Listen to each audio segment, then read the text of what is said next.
Coordination करा ना, त्यांची पण तारीख घ्या, आमची तारीख घ्या, दोघांचं व्यवस्थितपणे कम्युनिकेशन करून कार्यक्रम करा ना. तुम्ही बोर्डवर नाव फक्त आमदारांचं टाकता, आम्ही नाही म्हणत. मी तुम्हाला हे बघा, जेवढेही तुम्ही ऑफिसर आहे ना इथले जिल्ह्यात, ते तुम्हाला मी परत हे सांगते की तुम्ही प्रोटोकॉल फॉलो करा. उद्या तुम्ही अडचणीत येणार बरं. आम्हाला फक्त एक विजिलन्सचं पत्र द्यायचं तुम्हाला. जिथे केंद्राचं शेअरिंग आहे तिथे आम्ही कंपल्सरी आहे. पण ऍज अ गव्हर्नमेंट ऑफिसर तुमची स्वतः नाही रिस्पॉन्सिबिलिटी का की आमच्या मतदारसंघात आमची काय डिमांड आहे. मॅडम आता सर्वांना सूचना दिलेल्या आहेत की जे काम आपण किती वेळा सूचना देणार तुम्ही. हे दर मीटिंगला मी मागच्या दिवसाला मीटिंगला सांगितलेलं आहे की असं नाहीये. हे तुम्ही डोक्यात घ्या सगळे अधिकारी की तुम्हाला हे कंपल्सरीच आहे की आमदारासोबत खासदाराचाही थोडा प्रोटोकॉल मोठा आहे. आमचाही सेंट्रल गव्हर्नमेंटचा त्याला फंड असतो, तर तुम्ही आम्हालाही सुद्धा विश्वासात घेतलं पाहिजे की आमचे स्वतःचे काही प्रोजेक्ट आहे का त्याच्यामध्ये टाकेल. तर लोक आम्ही पण लोकप्रतिनिधीच आहे ना. मग तुम्ही कधी एक प्रकल्पाला तरी आम्हाला विचारलं का की मॅडम ते तुमचे काही कन्सल्ट आहे का, लोकांनी तुमच्याकडे काही शिफारसी दिलेल्या आहे का, की तुमचं मत काय. मॅडम उपकेंद्र जे आपले आता सुरू होतील तर त्याच्यासाठी उपकेंद्र सुरू झालंय. डिपार्टमेंट कडून मला एकाचाही फोन नाही. 4 कार्यक्रम झाले होते. मी एकाच कार्यक्रमात जाऊ शकले कारण आमचं अधिवेशन होतं.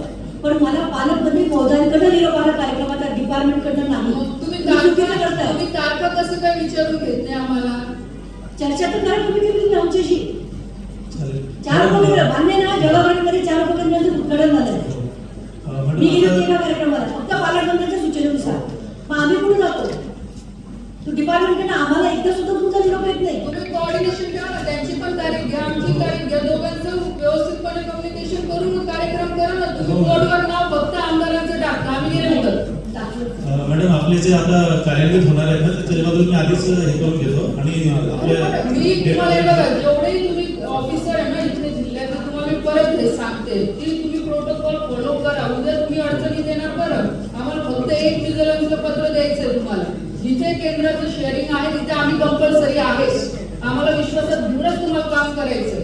आम्ही असं म्हणत नाही. ऑफकोर्स आमदारांचे जेवढा अधिकार आहे पण आमदारांसोबत आमचाही तेवढा अधिकार आहे प्रत्येक योजनेवर. आम्ही पण लोकांमध्ये फिरतो, आमच्याकडे पण काही असतं डिमांड लोकांच्या. तुम्ही आम्हाला सोडून देणार, आम्हालाच घेणार नाही, आमचंच नाव टाकणार नाही, आम्हालाच कार्यक्रमाला बोलवणार नाही, तर असं कसं चालेल. मॅडम आता एक टेंटेटिव्ह शेड्यूल मी शेअर करेन आणि आपल्या ज्या डेट्स आहेत अहो हे 700 कोटी आणताना तुमचा जो प्रस्ताव तिथे गेला तर 1000 कोटीचा 300 कोटी शहराचे होते, 700 कोटी तुमच्या ग्रामासाठी मागणी होती. तिथे आम्ही पाठपुरावा करतो पैसे आणण्यासाठी. जेव्हा पैसा निधी येतो त्याला तुम्ही कुठल्या प्रकारचं आमच्याशी कम्युनिकेशन ठेवत नाही, कुठलंच नाही. पण ही कोणती पद्धत, कोणती पॉलिसी तुमची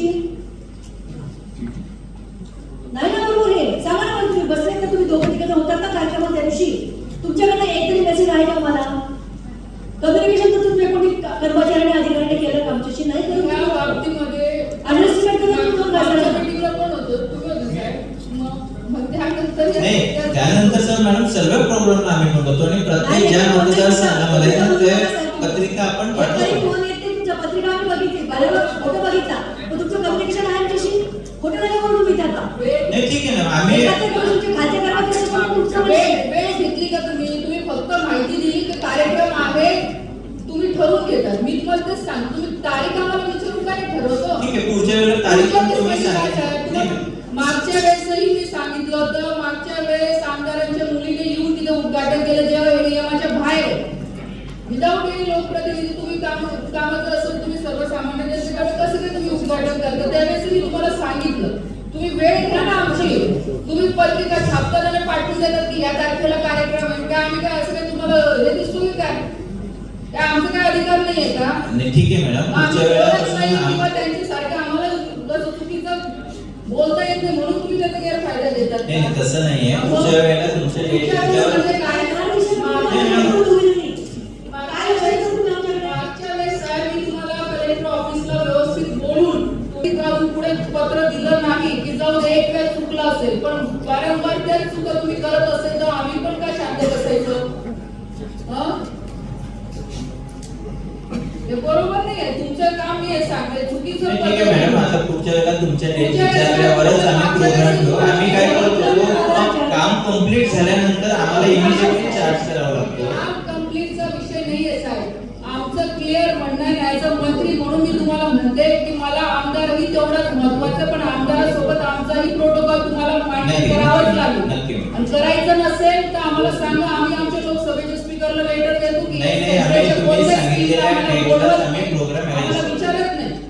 मग तुम्ही तिथे चक्र मारत बसा मग दिल्लीला कारवाई होतं.